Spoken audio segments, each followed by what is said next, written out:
అండి నమస్కారం అండి. వాడపల్లిస్ కిచెన్ నుంచి ఉషావరం చెప్తున్నానండి. ఇవాళ ఉలవలతో మీకు సాంబార్ చేసి చూపించబోతున్నానండి. ఇదిగోండి ఉలవల్ని బాగా వేగించానండి. ఇదిగోండి బాగా వేగించిన. ఇప్పుడు దీంతో పప్పులుసు పెడతానండి. వేగించాను కదండి. ఇగో చూపించాను కదా, లేరండి అంతకు చూపించలేకపోయాను. ఇదిగోండి కుక్కర్లో వేసి కొంచెం వేగిన తర్వాత పచ్చివాసన వస్తాయండి. అంటే వేగించనండి. ఇదండి కుక్కర్ పెట్టుకుందామండి. ఇప్పుడు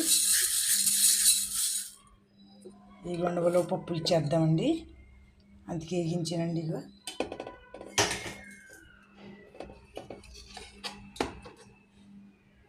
ఉలవ పప్పులు చాలా ఇప్పుడు ఏం చెప్పినా మంచిది అంటే అంత కూడా బాగోలేదండి.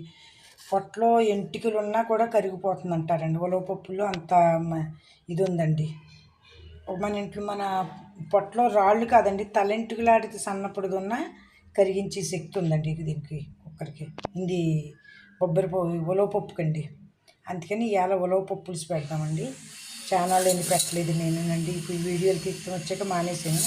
అందుకైతే మేమైతే 15 రోజులకు ఒకసారి 10 రోజులకు ఒకసారి తప్పకుండా ఉలవ పప్పులు కాసుకుంటామండి. ఇది ఇవాళ ఇదిగోండి ఉలవ పప్పులు కాయబోతున్నాను, చూపిస్తానండి. నీళ్ళు పోసి కుక్కర్ పెడుతున్నానండి. ఇదిగోండి పులుసు పిసికేసి ఉంచానండి. ముందు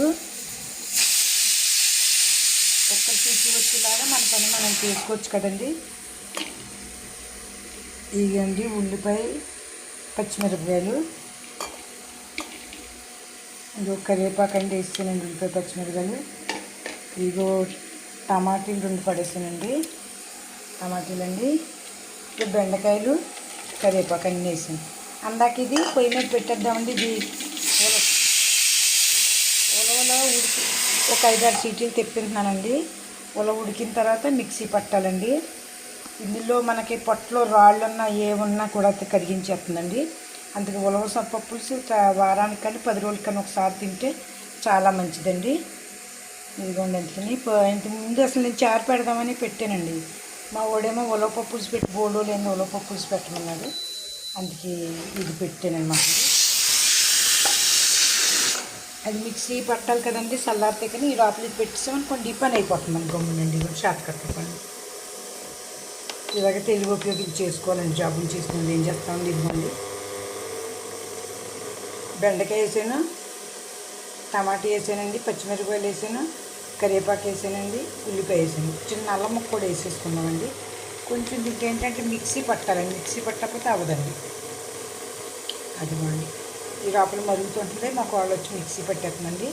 ఇది ఏమైనా సరే మీరు కూడా చేసుకోండి, ఆరోగ్యానికి చాలా మంచిదండి. ఇదిగోండి ఉలవలు అయితే ఉడికినాయిగోండి. దీన్ని ఇప్పుడు మిక్సీ పట్టుకోవాలండి. ఉలవలు ఎందుకంటే బాగా మెత్తగా అవ్వండి. బాగా మెత్తగా అయితే కదా మనకు సాంబార్ గుజ్జులో ఉంటుందండి. ఇదిగోండి ఉడకటం అయితే ఉడికిపోయినాయి. ఇదిగోండి పొడుగులు ఇది మెత్తగా పిండిలు అయిపోతున్నాయి. ఇదిగో ఈ లోపల లేట్ అవుతుందని నేను, మీరు ఉంటే వంకాయ వేసుకోవచ్చండి, ఆనపకాయ కూడా వేసుకోవచ్చండి. నేను టమాటీ, బెండకాయ, ఉల్లిపాయ, పచ్చిమిరపకాయ, అల్లం, చింతపండు గుజ్జు అది వేసేసండి మరగబెట్టేస్తున్నాను. గమ్మున అయిపోతున్నాయండి. అయిపోండి అన్నీ సాంబార్ టైప్లోనే అండి. కాకపోతే ఉలవలో ఇది వరకు గేదెలకి మేకలకి ఎట్టేవారు, ఇప్పుడు మనం తింటున్నాయండి. ఉలవలో గేదెలు తింటారనుకుంటామండి. ఇప్పుడు మనకు అద్భుతమైన ఆహారం అయిందండి. నీళ్ళు వేసాను, ఏమో మిక్సీ పెడదామండి. ఇదిగోండి మిక్సీ పెట్టామండి. మిక్సీ పెట్టింది ఇందులో వేసేసుకుంటున్నాము. అదిగోండి వేసానండి. అదిగోండి కొద్దిగా కడిగేసేద్దామండి. కొంచెం టేస్ట్ మామూలు సాంబార్ మీద డిఫరెంట్ టైప్లో ఉంటుందండి. కానీ మంచిది కదండి. మంచిది అన్నప్పుడు ఏదైనా తినాలండి. అది గోల్మీటీలు కూడా దీంతో చేస్తారండి, బాగుంటుందండి. ఒకరోజు ఉలవలతో కూడా గోర్మిటీలు చేసి చూపిస్తామండి.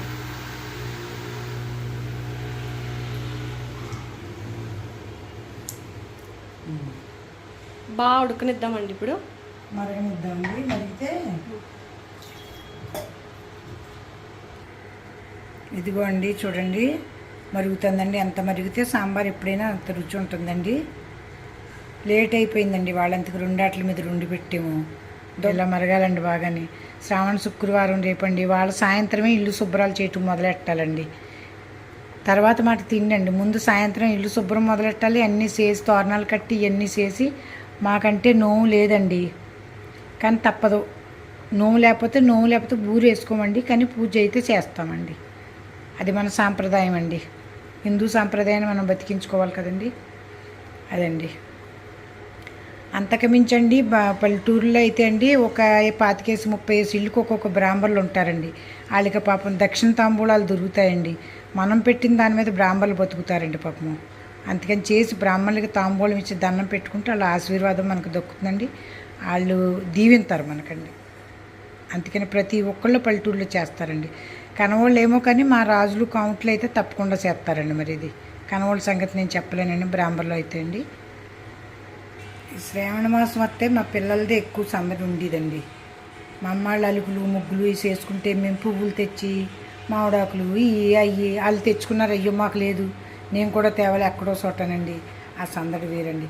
ఇప్పుడేముందండి, పువ్వులు కానించి కొనేసుకుంటున్నారండి. నేను ఇప్పుడు ఏంటంటే ప్రతి ఒక్కళ్ళు పువ్వులు కొని పూజ చేస్తున్నారు. అప్పట్లో చుట్టుపక్కల ఎవరి ఇళ్ళకాడు ఉంటాయి చూసి తెచ్చి పూజ చేసేవారండి. కొని పత్రి పువ్వులు అన్నీ తెచ్చండి. బ్రాహ్మణులు వచ్చి పూజ చేయటం, చేతికి తోరం అతనే కట్టి మాల కింద కట్టి దేవుడి గూట్లో పెట్టి పూజ చేసి ఆ తోరం కట్టేవారండి. ఆ బ్రాహ్మణులకి ఏంటంటే విఘ్నేశ్వరుడు ఫస్ట్ విఘ్నేశ్వరుడు పూజ చేస్తాం కదండి. పసుపుతో విఘ్నేశ్వరుడు చేసి ఆ పువ్వులు ఆ బియ్యం తర్వాత బియ్యం ఇస్తారు. తర్వాత ఇవి పెడతారండి. ఏంటంటారండి కొబ్బరికాయలు డబ్బులు అవన్నీ బస్తా బియ్యం అయ్యండి వాళ్ళకోయ్. మనం పెడితే కదండి వాళ్ళు బతుకుతారు. ఇది వరకట్లా కాదు కదండి. ఇది వరకంటే రూపాయి 10 రూపాయలు 5 రూపాయలు పెట్టారు. ఇప్పుడైతే మనకంటే వాళ్ళ పని బాగుందండి. ఒక పెళ్లి చేయితే 10,000 20,000 లక్ష రూపాయలు కూడా ఇచ్చేవాళ్ళు ఉన్నారండి. అందుకని మన దాన ధర్మాలు చేస్తేనే వాళ్ళు బతుకుతారు పాపం అండి. అందుకు మానకూడదండి, పెట్టాలి బ్రాహ్మణులకి తప్పనిసరిగా అండి. అదని నేను చెప్తున్నాను. మాకైతే ఫస్ట్ వారం చేసుకోకపోతే బయట ఏదన్నా ఉంటే అండి, ఇంకా అమ్మాయికి ఆ సంవత్సరం అవ్వకపోతే మళ్ళీ 3వ సంవత్సరం వరకు నోము అవ్వదండి. ఇప్పుడు కనవాళ్ళందరూ అంటే మామూలుగా చేసుకుంటున్నారండి. మా పద్ధతిలో ఏంటంటే అండి ఫస్ట్ సంవత్సరం తొలేడు 9 రకాలు కానీ 11 రకాలు కానీ చేస్తారండి. నోము అవ్వలేదనుకోండి ఇంకా 2 సంవత్సరాల వరకు అవ్వదండి. మళ్ళీ 3వ సంవత్సరం నోసుకుంటారండి. 3వ సంవత్సరం అవ్వకపోతే 5వ సంవత్సరం అండి. అలాగ అసలు నోసుకోకుండా పిల్లల పెళ్ళిళ్ళు అయి నోసుకున్న వాళ్ళు కూడా చాలామంది ఉన్నారండి. వీలు పడదండి. ఫస్ట్ సంవత్సరం పోయిందంటే మళ్ళీ తర్వాత చేసుకుంటాం చాలా కష్టం అండి. అందుకని ఈ నోముని ఫస్ట్ సంవత్సరం ఎవరైనా సరే కొంతమంది దీపావళి చేస్తారు, కొంతమంది ఏమో అండి ఇది ఏంటంటే అట్ల తది చేసుకుంటారండి. కాపులు తెలగాళ్ళు వీళ్ళందరూనండి. ఆ తర్వాత ఇది కార్తీక పూర్ణం కొంతమంది నోవు నోసుకుంటారండి. ఎవరి పద్ధతిని బట్టి వాళ్ళు నోసుకుంటారండి. కానీ నోవు నోసుకున్న వాళ్ళు అయితే మాలో బూరి కంపల్సరీ వేసుకుంటారండి. మాకు నోవు లేదు కదండి, బూరేమండి గారి పాయసం పొంగలు మొత్తం ఇవన్నీ. ఎందుకని మనం బాగున్నామండి. తల్లికి అన్ని రకాలు పెట్టాలండి. అన్ని రకాలు పసుపు రాసుకుని గుమ్మానికి ఇది పెట్టుకుని అన్నీ చెయ్యాలండి రేపు. అందుకని తెల్లారగట్టలు వేసిపోయి గబగబా తుడుపులు అయ్యి సాయంకాలం అయిపోతాయండి. తడిగుడ్డెడతాం, అరుగులు ఏంటి గడపలకు పసుపు రాయటం ఇవన్నీ సందకాడ అయిపోతాయండి. పండగ సందడి వచ్చేస్తుందండి. పొద్దున్న లేసి వంటలో కార్యక్రమం మొదలవుతుందండి. వరిపిండి అయితే రుబ్బేసి ఉంచుకుంటామండి. గడపలకి బుట్లు పెట్టాలి కదండి. వరిపిండి పసుపు కుంకుమతో పెడతామండి. కనవాయి కూడా చెయ్యండి. ఇప్పుడు అందరూ చేస్తున్నారు, అందరూ బాగుండాలండి. ఇప్పుడు అందరికీ దేవుడి డబ్బు కలిగింది కదండి. ఇది వరకు పనులకి వెళ్ళిపోతాను చాలామంది చేసేవారు కదండి. ఇప్పుడు అందరికీ డబ్బు కలగటాన్ని అందరూ చేసుకుంటున్నారండి. అభిషేకాలేంటి ఇయ్యేంటి అయ్యేంటి చేసుకోవాలి కూడా అండి. మనం ప్రశాంతంగా ఉంటుంది. పూజ చేసినాడు ఏం తినం కదండి, అందుకు ప్రశాంతంగా ఉంటుంది. నార్మల్ రైస్ తింటాము ఉల్లిపాయ లేకుండా. అందుకని ఈ 4 వారాలు పూజ దినాలుగా అందుకే నేను అనుకుంటున్నాను పూర్వీకులు పెట్టి ఉంటారండి 4 వారాలు కూడా. కొంతమంది నీసు మాంసాలు మానేయటం మరీ మంచిదండి. అందుకే నేను చెప్పేది ఏంటంటే మీ అందరూ ఆరోగ్యరీత్యా మనసులో పెట్టుకుని మానేయండి. నీసు మాంసాలు మానేసి తింటే చాలా మంచిదండి. అది నేను చెప్పదలుచుకున్నానండి. అది మీ ఇష్టం అండి. తప్పు చెప్పానంటే పాటించకండి, కానీ పాటించే మంచిదండి. పాటించకుండా నేను అన్నండి పాటించాలండి. సాంబార్ ఎంత మరిగితే అంత టేస్ట్ ఉంటుందండి. అది చూసారు కదండి. ఇదిగోండి ఎల్లిపాయలు వేస్తేనండి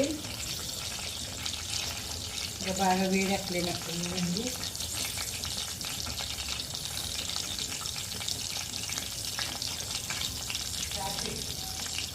మెంతులు అన్నీ కలిసిపోయినాయండి. కొంచెం ధనియాలు ఎగినాయి, ఆవాలు ఎగినాయి.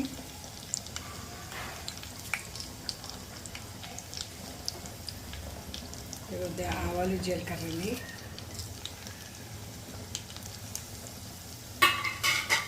సాంబార్ మట్టికి ఎంత మరిగితే అంత మంచిదండి.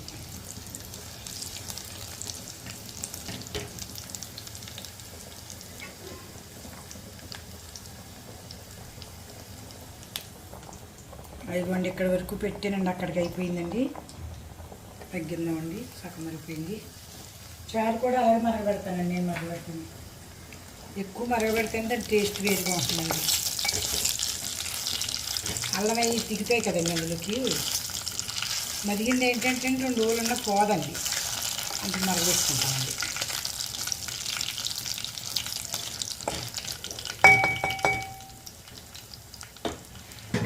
ఇదిగోండి కరివేపాకు చేసేద్దాం. ఎనిమిరపకాయలు,